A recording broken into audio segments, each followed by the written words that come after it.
지금부터 8월 30일 성문교회 주일 예배를 시작하겠습니다. 하늘의 문을 여서서 함께 찬양하며 예배를 시작하겠습니다.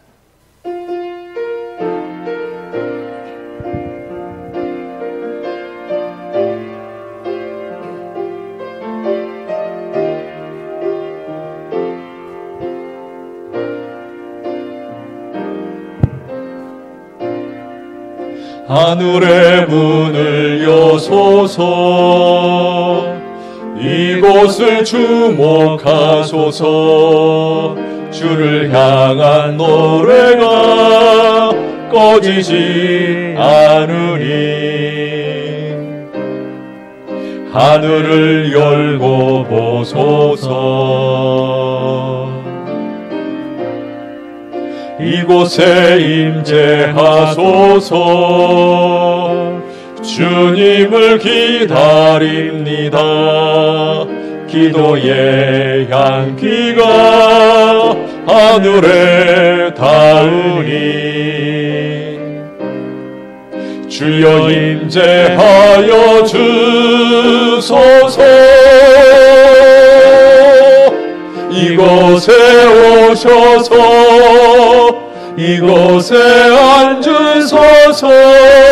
이곳에서 드리는 예배를 받으소서. 주님의 이름만이 오직 주의 이름만 이곳에 있습니다. 이곳에 오셔서 이곳에 앉으소서. 이곳에서 드리는 예배를 받으소서. 주님의 이름만이 오직 주의 이름만 이곳에 있습니다. 아멘. 사도신경으로 신앙 고백 드리겠습니다. 전능하사 천지를 만드신 하나님 아버지를 내가 믿사오며 그 외아들 우리 주 예수 그리스도를 믿사오니 이는 성령으로 잉태하사 동정녀 마리아에게 나시고 본디오 빌라도에게 고난을 받으사 십자가에 못 박혀 죽으시고 장사한 지 사흘 만에 죽은 자 가운데서 다시 살아나시며 하늘에 오르사 전능하신 하나님 우편에 앉아 계시다가 저리로서 산자와 죽은 자를 심판하러 오시리라. 성령을 믿사오며 거룩한 공회와 성도가 서로 교통하는 것과 죄를 사하여 주시는 것과 몸이 다시 사는 것과 영원히 사는 것을 믿사옵나이다. 아멘. 찬송가 79장 함께 찬양하겠습니다.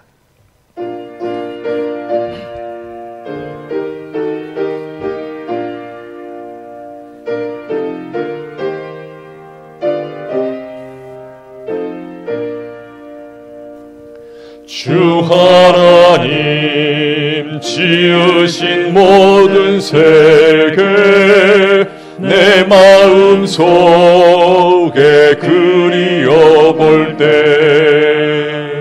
하늘의 별 울려 퍼지는 외성 주님의 권능 우주에 찬네.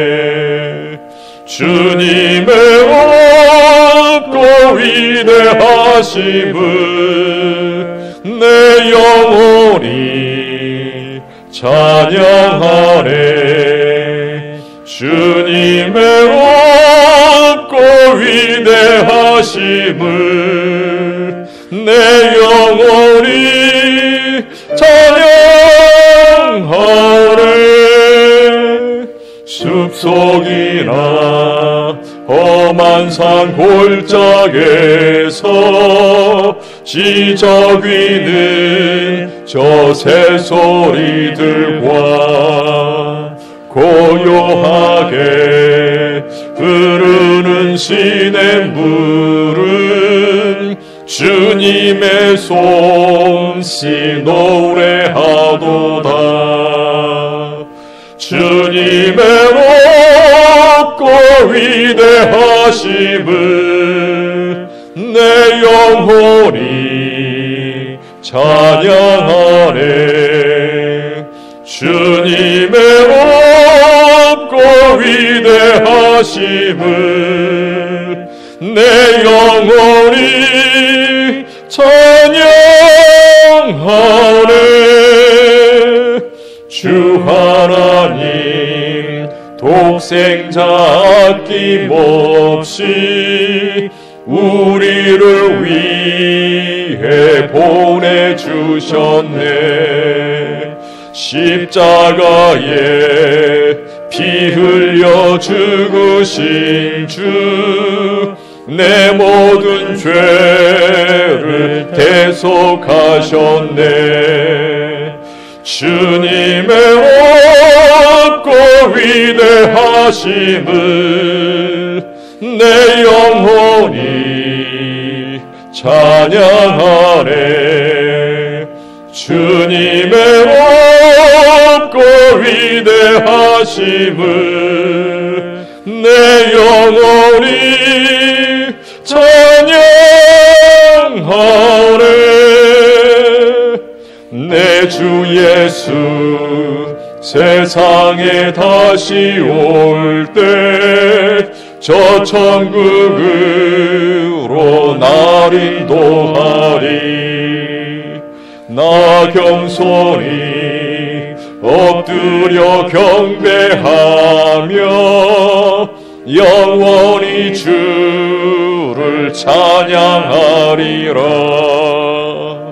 주님의 높고 위대하심을 내 영혼이 찬양하네. 주님의 높고 위대하심을 내 영혼이 찬양하네.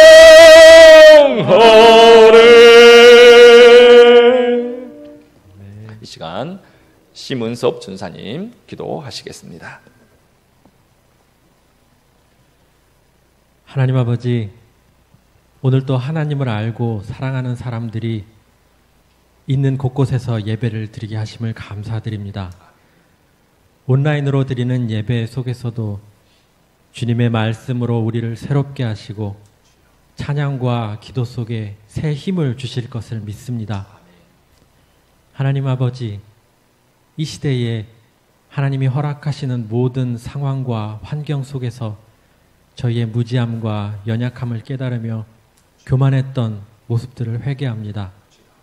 오직 하나님을 의지하고 믿는 것 외에는 길이 없음을 고백합니다. 주님, 성문교회 모든 성도들과 청년들, 다음 세대 학생들의 건강과 생활을 지켜주시고 믿음을 굳건하게 붙잡아 주옵소서. 세상이 혼란스럽고 염려가 더해간다 할지라도 오직 여호와로 말미암아 즐거워하며 구원의 하나님으로 말미암아 기뻐하는 그런 자녀들 다 되게 하옵소서.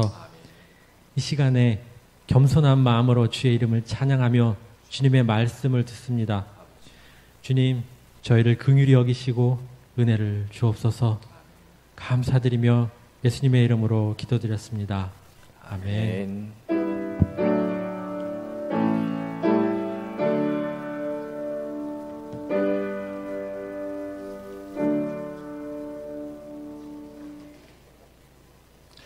광고 말씀 몇 가지 드리겠습니다.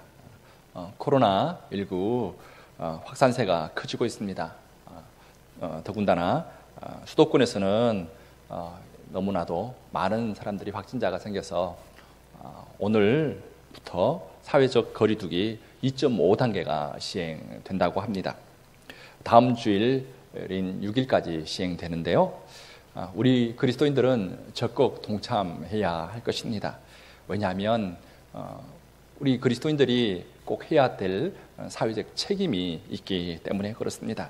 정부 시책에 잘 따라주시길 바라고요. 그래서 하루빨리 이 코로나 상황에서 벗어날 수 있도록 여러분 동참해 주시면 감사하겠습니다. 1만 번 기도운동은 계속되고 있습니다.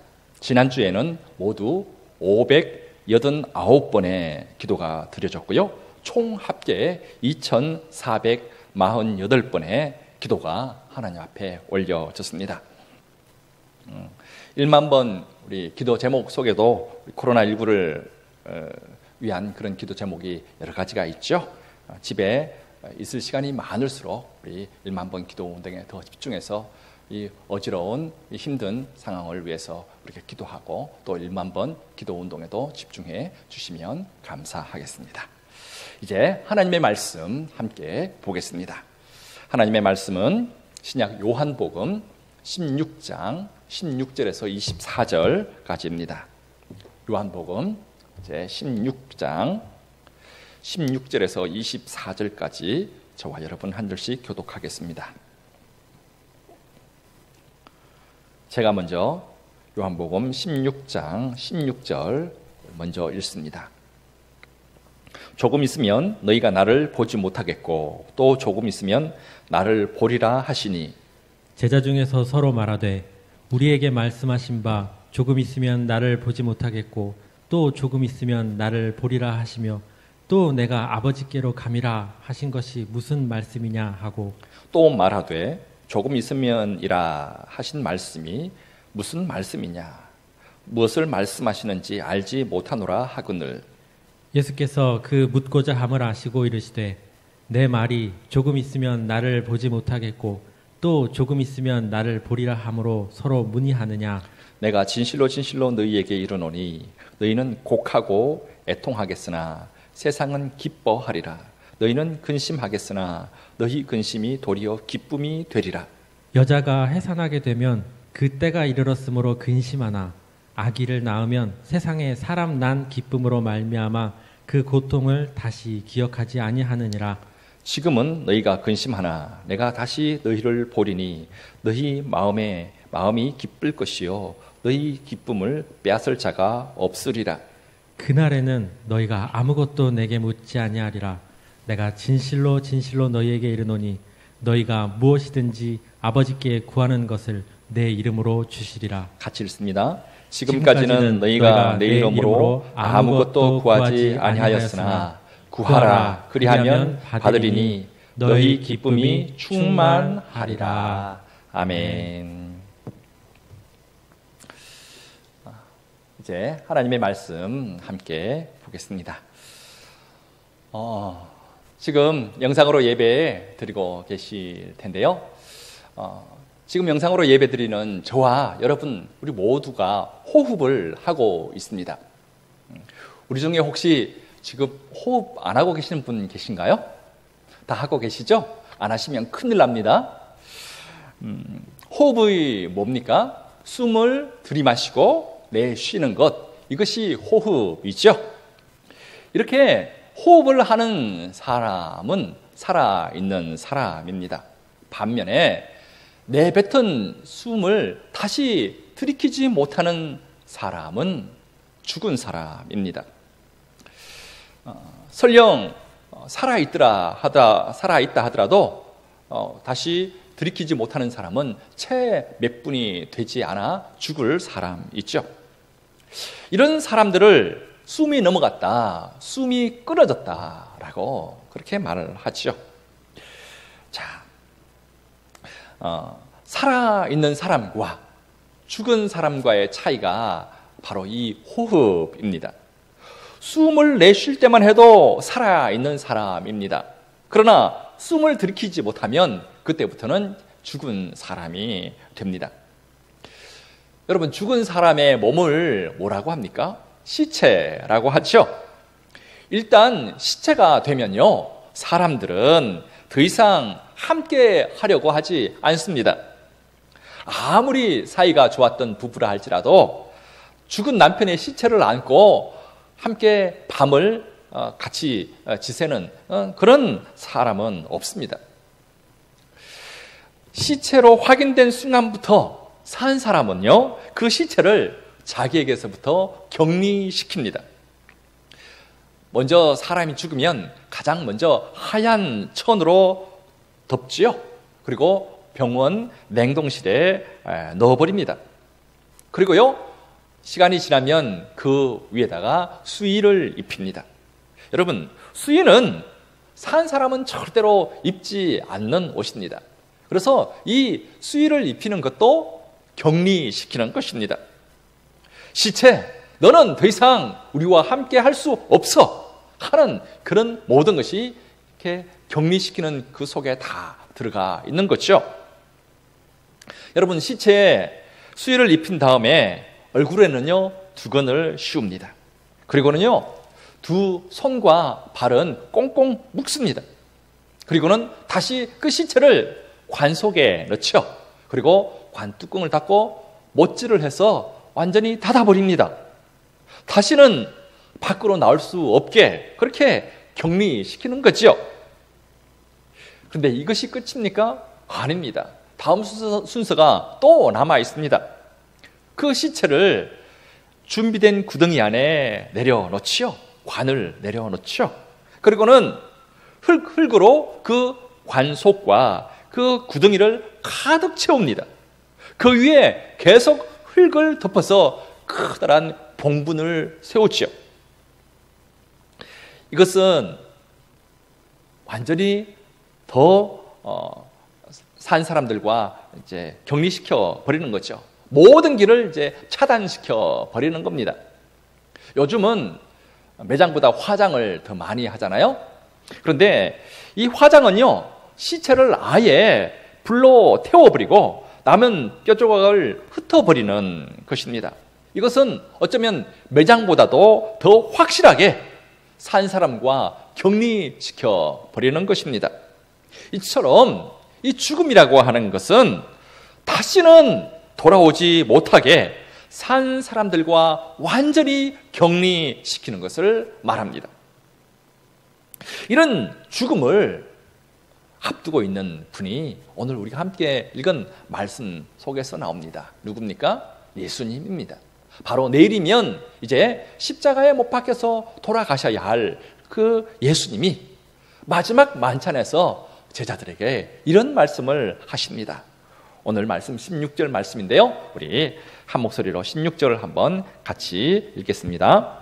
조금 있으면 너희가 나를 보지 못하겠고 또 조금 있으면 나를 보리라 하시니. 조금 있으면 나를 보지 못하겠고 또 조금 있으면 나를 보리라 하는 이 말씀을 이해하는 제자들은 한 명도 없었습니다. 도대체 이게 무슨 말이야? 하면서 제자들끼리 서로 수근수근 대기만 했습니다. 예수님은요, 제자들에게 최소한 서너 번 이상 당신께서 종교 지도자들에 의해서 죽게 될 것이다 하는 말씀을 여러 번 하셨습니다. 그러나 이 말을 듣고서도 제자들은 조금 있으면 나를 보지 못하리라 하는 이 말을 이해할 수 없었습니다. 이 말씀을 듣고 있는 저와 여러분들은 금방 이게 무슨 의미인지 아시잖아요. 예수님이 곧 십자가에 죽으실 것이다 라는 것을 우리는 알고 있습니다. 그런데 제자들은 몰랐습니다. 제자들은요, 각자 자기에게 야망이 있었죠. 놀라운 기적을 행하시는 자기 선생님이 이스라엘의 왕이 되면 자기도 한 자리 차지하겠지 하는 그런 야망이 모든 제자들에게 있었습니다. 이 야망이요, 예수님의 그 말씀, 이제 얼마 지나면 내가 죽는다, 다시 살아난다 하는 그 말씀을 가려버린 것입니다. 그래서 예수님이 당장 내일 돌아가신다라고 하는 그런 생각을 할 수 없었습니다. 만약 내일 돌아가시게 되면 자기들이 가졌던 그 야망, 그 꿈은 어떻게 됩니까? 완전히 물거품이 되는 거잖아요. 그래서 예수님이 이제 얼마 후면 돌아가신다라는 생각을 전혀 상상조차 하지 않았죠. 그런데 여기에 또 한 가지 제자들이 더 이해할 수 없는 말이 있었습니다. 또 조금 있으면 나를 보리라 하는 그 말씀이었습니다. 저와 여러분은 이게 무슨 의미인지 금방 알죠? 십자가에 돌아가신 예수님이 사흘 뒤에 다시 부활하신다, 살아서 다시 오신다 하는 그 의미잖아요. 그러나 예수님의 십자가의 죽음도 예상하지 못한 이 제자들은 죽은 후에 3일 만에 다시 부활한다라는 이 말은 정말 상상도 할 수 없었습니다. 이 모든 사정을 잘 알고 계시던 우리 예수님이 이게 무슨 뜻인지 조금씩 알게 해주는 그런 말씀, 꼭 수수께끼에서 답을 알지 못하면 조금씩 힌트를 주잖아요. 그 힌트 같은 말씀을 이제 주십니다. 그 힌트의 말씀이 20절 말씀입니다. 20절 우리 함께 같이 읽습니다. 내가 진실로 진실로 너희에게 이르노니 너희는 곡하고 애통하겠으나 세상은 기뻐하리라. 너희는 근심하겠으나 너희 근심이 도리어 기쁨이 되리라. 아멘. 너희는 곡하고 애통한다 하는 그런 힌트의 말이 나왔습니다. 반면에 세상은 기뻐한다고 합니다. 자, 이 정도 힌트를 주면 제자들은 조금 알아차려야 했습니다. 여러분, 언제 곡하고 애통합니까? 사람이 죽으면 곡하고 애통하잖아요. 장례식장에서 나오는 대표적인 것이 곡하고 애통하는 거잖아요. 이때 예수님이 몇 번이나 말씀하셨던 내가 곧 죽는다 하는 말씀을 이제는 제자들이 좀 알아야 했습니다. 자, 한 번 죽으면 이 세상과는 완전히 격리되죠. 그러니 그동안 나눴던 정을 생각하면 눈물이 나오고 울음이 나오지요. 곡하고 애통하게 되는 거잖아요. 하지만 제자들은 꿀먹은 벙어리 마냥 별 생각을 하지 못했습니다. 그런데 여기서요, 너희는 근심하겠으나 세상은 기뻐한다라고 하잖아요. 이 말은 또 무슨 뜻일까요? 여기서 말하는 세상은요, 구체적으로 예수님을 십자가에 달려 죽게 한 유대인들을 말하는 것입니다. 유대인들은 기뻐합니다. 왜 기뻐할까요? 예수님이 그들의 눈에는 가시 같은 존재였거든요. 그 가시 같은 존재를 이 세상에서 완전히 격리시켜 버렸잖아요. 완전히 죽여버렸잖아요. 그러니 이들은 기뻐한다 하는 그런 말입니다. 그런데요, 놀라운 반전이 일어났습니다. 제자들은 실제로 곡하고 애통했습니다. 예수님의 그 죽음 앞에서 근심하고 애통했습니다. 그런데요, 그 근심이 도리어 기쁨이 된다라고 하시죠. 이 기쁨에 대해서 예수님은 22절에서 이렇게 말씀합니다. 22절도 우리 함께 같이 읽습니다. 지금은 너희가 근심하나 내가 다시 너희를 보리니 너희 마음이 기쁠 것이요 너희 기쁨을 빼앗을 자가 없으리라. 주님의 죽음을 보고 근심하고 애통하던 그 제자들이 이제는 기뻐한다고 합니다. 왜 기뻐합니까?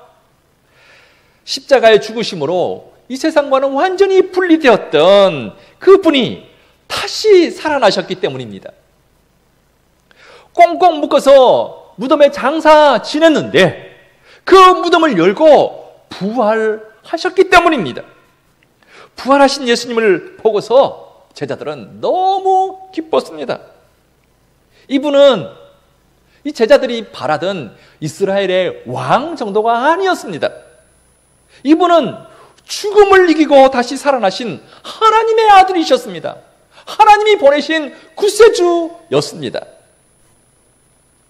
주님은요, 이것을 안 이 기쁨을 결코 빼앗을 자가 없다라고 말씀하십니다.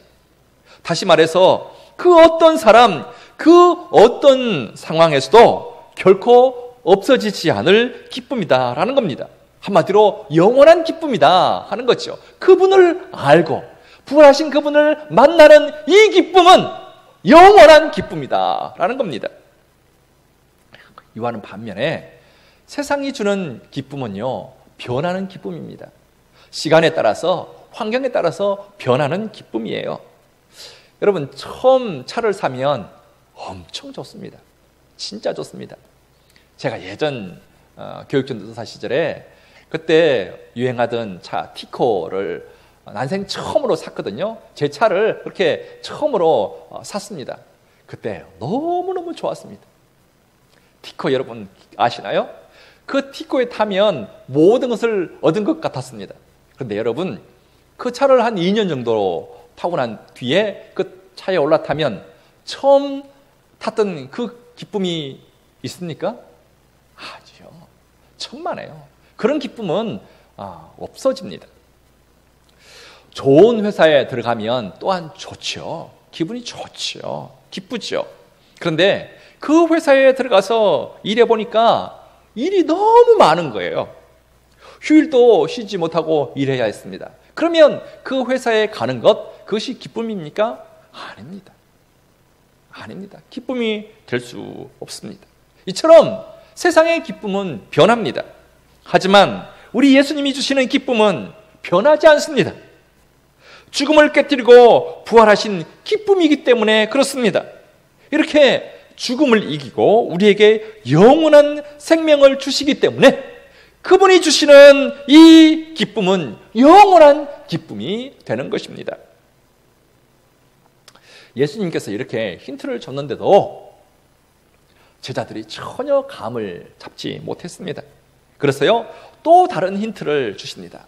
이번에는 예를 들어서 주시는데요. 우리 21절 말씀 한번 볼까요? 21절 말씀 같이 읽습니다. 여자가 해산하게 되면 그 때가 이르렀으므로 근심하나 아기를 낳으면 세상에 사람 난 기쁨으로 말미암아 그 고통을 다시 기억하지 아니하느니라. 예수님이 또 다른 힌트를 주시는데요. 이제 아기를 낳는 이 산모의 예를 들어주십니다. 여러분, 여인들이 아기를 낳을 때 그 고통은 어마어마하다고 합니다.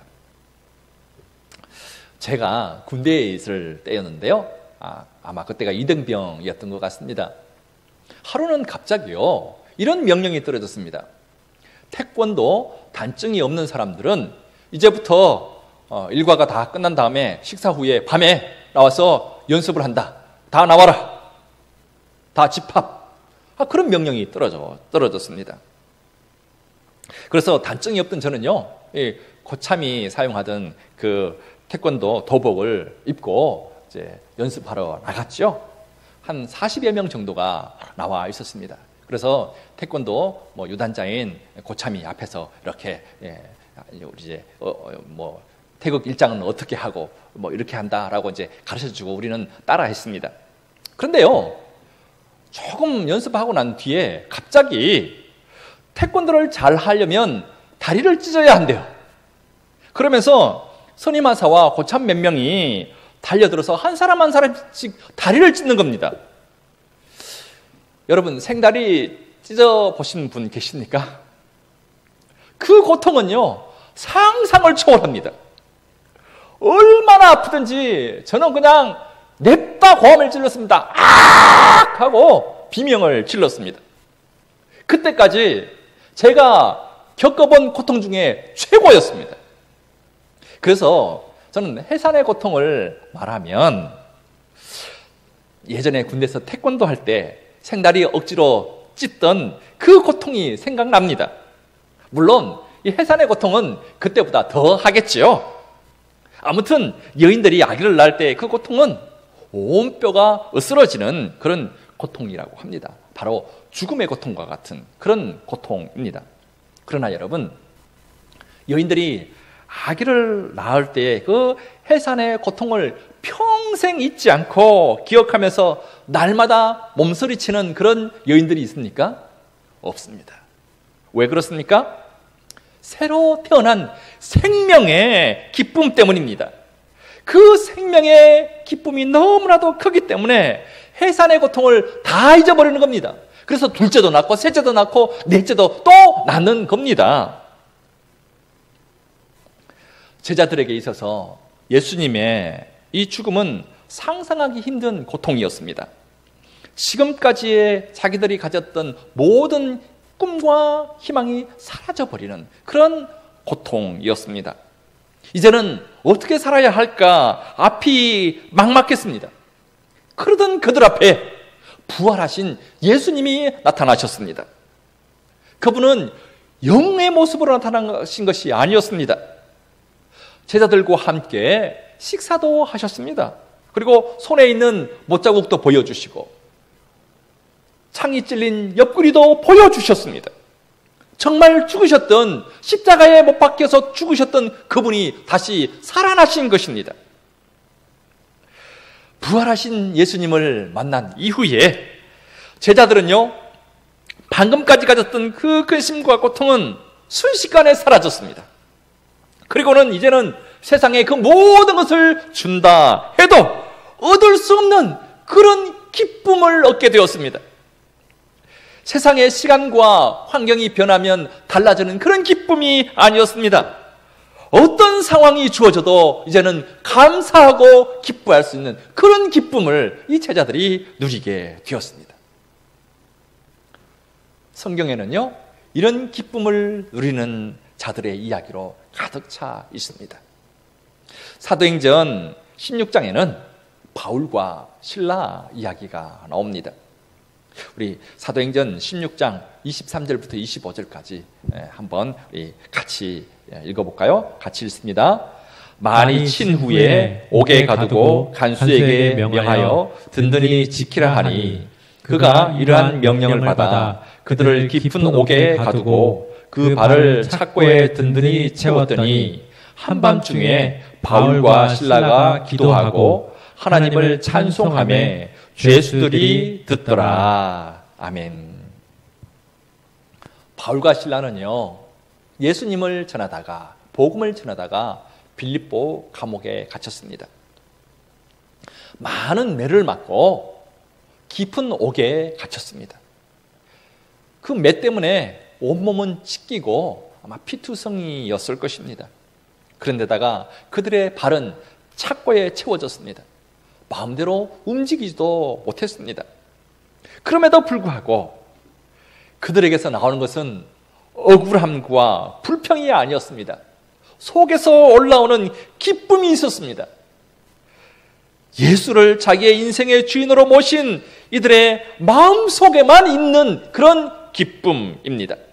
그래서 그들은 기도하고 그 빌립보 감옥 속에서 찬송했습니다. 저와 여러분에게도 예수님으로부터 오는 이런 기쁨이 늘 함께 하시기를 주님의 이름으로 축복합니다. 그런데 여러분, 오늘 말씀을 잘 살펴보면 예수님으로 인한 이런 기쁨을 얻는데 순서가 있다라는 것을 알 수 있습니다. 처음부터 바로 이런 기쁨이 나오지는 않습니다. 기쁨이 오기 전에 근심과 애통이 먼저 있습니다. 자, 그렇다면 기쁨 전에 오는 이 근심과 애통은 무엇 때문에 왔습니까? 십자가 때문이잖아요. 우리 예수님이 십자가에 달리시는 것 때문에 제자들에게 근심이 왔고 애통이 왔지 않습니까? 자, 예수 믿는 사람들에게도 마찬가지입니다. 예수님을 알게 되면 가장 먼저 나오는 것이 애통입니다. 내가 지은 그 많은 죄 때문에 근심하게 되고 나의 이 죄 때문에 그분이 십자가에 피를 흘리고 살이 찢겼다는 것에 대해서 애통합니다. 그리고는요, 감사와 죄송함이 겹쳐서 눈물이 터지게 됩니다. 어떤 사람들은 통곡을 해요. 어떤 분들은 몇 달 내내 십자가를 생각하면서 울음 짓는 그런 사람들도 있습니다.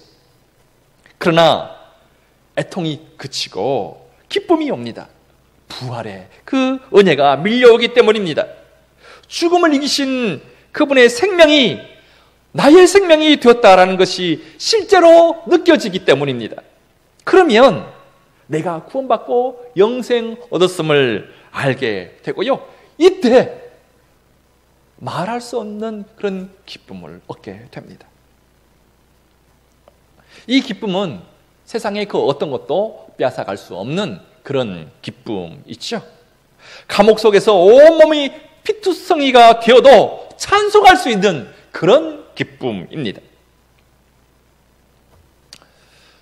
지난주였습니다. 제 아내에게 새벽 1시 30분에 문자가 왔습니다. 내일부터 출근하지 말라라고 하는 해고 통보였습니다. 제 아내는 어린아이를 돌보는 이 베이비시터를 하고 있습니다. 돌보던 아이도 제 아내를 잘 따랐고요. 그 부모도 제 아내를 굉장히 좋아했습니다. 그런데 느닷없이 새벽에 이제는 일하러 오지 마십시오 라고 하는 그 통보를 받았습니다. 그 이유가 교회 다닌다는 것 때문이었습니다. 처음 일하게 될 때부터 교회 사모다, 목사 사모다라는 것을 밝히고 일했습니다. 처음에는 그분들도 자기들도 예전에 몇 번 교회 다녀본 적이 있다라고 하면서 대수롭게 생각하지 않았습니다. 괜찮다라고 했습니다. 그런데 갑자기 마음이 돌아섰습니다. 그리고 내일부터 오지 마십시오 하고 그렇게 문자가 왔습니다. 아마 부부가 밤늦게까지 상의했던 것 같습니다. 그래서 아마 새벽 1시 반에 그렇게 문자를 보냈던 것 같습니다. 자, 이렇게 이들이 마음이 돌아선 이유가 뭘까요? 코로나 상황 때문이었습니다. 요즘 코로나19 환자가 확진자가 많이 늘고 있지 않습니까? 그 원인 중에 하나가 몇몇 교회입니다. 대부분의 교회들은 방역을 잘 하고 있습니다. 우리 교회부터 시작해서 정말 정부의 시책에 그대로 잘 따르고 있습니다. 대부분의 교회들이 그렇습니다. 그런데 특별히 몇몇 교회들이 이 정부의 시책을 잘 따르고 있지 않습니다. 특별히 어느 한 교회를 통해서 확진자가 엄청나게 늘어나고 있다라고 매스컴에서는 매일 그렇게 이야기가 나옵니다. 특별히 이 교회에서는요, 방역 당국의 지침과 검사에도 협조하지 않고 있습니다. 또한 확진자가 여러 가지 정말 생각도 못하는 비상식적인 그런 기행을 보이기도 했습니다. 이런 이유 때문에 교회에 다니는 사람들을 기피하고 있는 겁니다.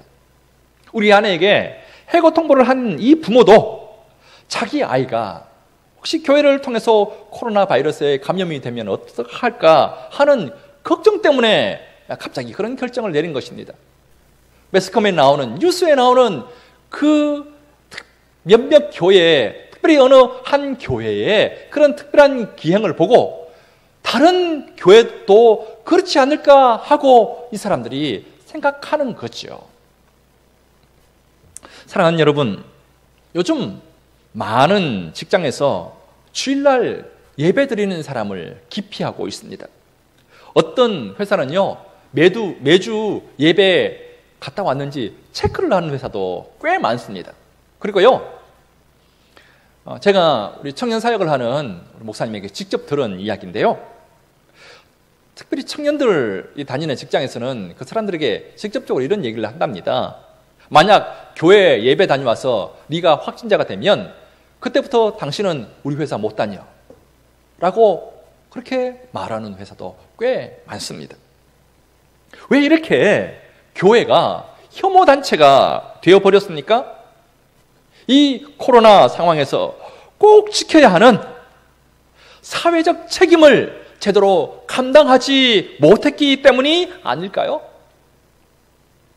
교회 다니면서도 자기밖에 모르는 이기주의로 그렇게 일관했기 때문에 이런 어려움이 온 것은 아닐까요? 공공의 이익을 생각한다면 왜 코로나 검사를 공짜로 해준다 해도 받지 않는 걸까요? 왜 교회 다니는 그런 성도인데 확진자가 되어서 격리되어 있는 그 병원을 탈출해서 여러 곳을 마음대로 다니는 걸까요? 왜 신앙생활을 하는 사람들이 이렇게 일반 사람들도 이해하지 못하는 일탈 행위를 하는 걸까요? 저는 이런 현상의 가장 근본적인 이유를 신앙에서 찾고 싶습니다. 그들이 교회는 다녔을지 모르나 예수 그리스도의 십자가와 부활의 은혜를 바르게 알고 있는 사람은 아닌 것처럼 보입니다. 이 십자가의 은혜와 부활의 이 기쁨을 알지도 못하고 경험도 못한 사람들 같아 보입니다. 자기가 뼛속까지 죄인인 줄 알고 그 죄를 용서해 주시기 위해서 예수 그리스도께서 십자가에서 그 큰 대가를 치렀다라는 것을 아는 사람이 사회에 반하는 이런 일탈 행동을 할 수 있을까요? 십자가의 그 사랑과 그 희생을 아는 사람이라면 나를 위해서 그렇게 주님이 목숨을 바치셨듯이 다른 사람을 위해서도, 내 이웃을 위해서도 주님은 똑같이 십자가에 못 박혀 주셨음을 아는 사람 아닐까요? 그렇다면 십자가의 사랑과 이 부활의 은혜를 아는 사람이라면 다른 사람에 대한 배려와 사랑과 희생도 당연히 할 줄 알아야 되지 않겠습니까? 이것이 믿는 사람 아니겠습니까? 이것이 십자가와 부활을 아는 사람 아니겠습니까? 그런데요, 교회 다니는 사람들 중에 이기적인 사람이 너무 많습니다. 제가 얼마 전에 만난 그분은 정말 이기주의의 끝판왕이었습니다. 교회 안수집사요. 매일 새벽 기도를 빠지지 않고 다니는 분인데요, 교회와 이웃을 생각하는 마음은 조금도 없었습니다. 조금도 찾아볼 수 없었습니다. 철저하게 자기밖에 몰랐습니다. 자기와 자기 집, 자기 가정, 그것밖에 몰랐습니다. 심지어 다른 사람에게 해를 끼쳐가면서, 다른 사람에게 불편을 끼쳐가면서도 그것밖에 모르는 사람이었습니다. 참 실망이 되고 낙심이 되었습니다. 저와 여러분들은 어떻습니까? 이 코로나 시대를 여러분 어떻게 보내고 계십니까? 힘든 상황이죠. 하지만 바울과 실라처럼 힘든 상황 속에서 올라오는 그런 십자가와 부활의 그런 기쁨이 저와 여러분에게도 있습니까? 그래서 1만 번 기도 제목에 있는 것처럼 우리의 삶의 자리에서 그리스도의 손과 발이 되어 코로나로 두려움과 염려 가운데 있는 이들에게 위로와 소망이 되고 있습니까? 사랑하는 여러분, 이 코로나 상황이 언제 끝날지 아무도 모릅니다. 이런 때에 예수 믿는 저와 여러분들이 십자가의 사랑과 부활의 기쁨을 알고 있는 저와 여러분들이 이웃과 나라의 힘이 되고 소망이 되어야 되지 않겠습니까? 이 코로나 시대에 십자가와 부활의 은혜와 기쁨을 아는 사람답게 살아가는 저와 여러분 되시기를 우리 주님의 이름으로 축원합니다. 우리 찬송과 함께 찬양하겠습니다. 412장인데요. 오늘 말씀을 생각하면서 이 찬양했으면 좋겠습니다. 상황이 힘들고 어렵지만 우리 영혼의 깊은 곳에서 올라오는 그런 평안과 평화와 감사가 있게 되기를 소망하며 우리 412장 우리 함께 찬양하겠습니다.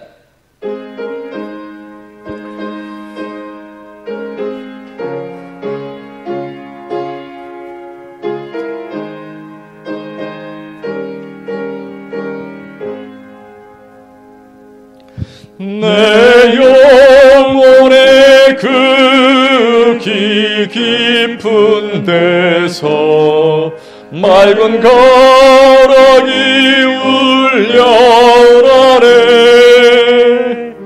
하늘 곡조가 언제나 흘러나와 내 영혼을 고이 싸네.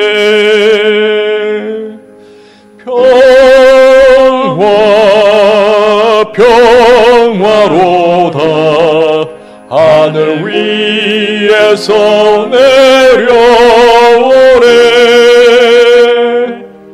그 사랑의 물결이 영원토록 내 영혼을 덮으소서. 내 마음속에 솟아난 이 평화는 깊이 묻힌 보배로다. 나의 보화를 캐내어 가져갈 자 그 아무도 없으리라.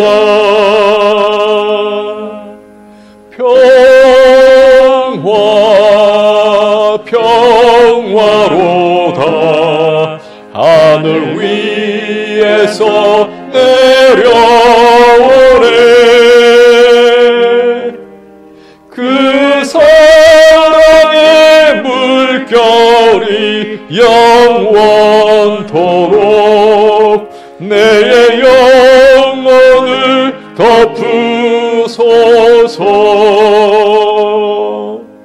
내 영혼의 평화가 넘쳐남은 주의 큰 복을 받음이라. 내가 주야로 주님과 함께 있어 내 영혼이 편히 쉬네.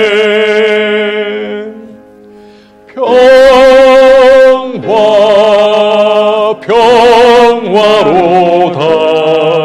하늘 위에서 내려오네.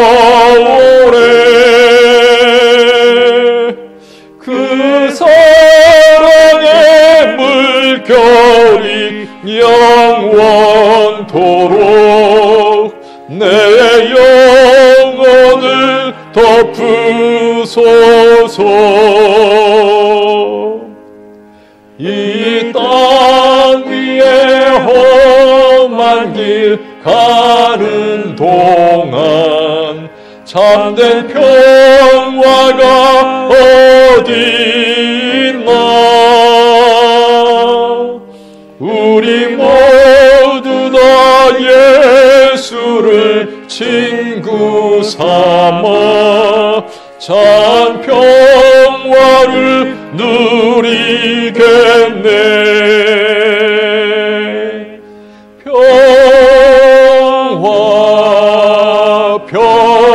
평화로다. 하늘 위에서 내려오네. 그 사랑의 물결이 영원토록 내 영혼을 덮으소서.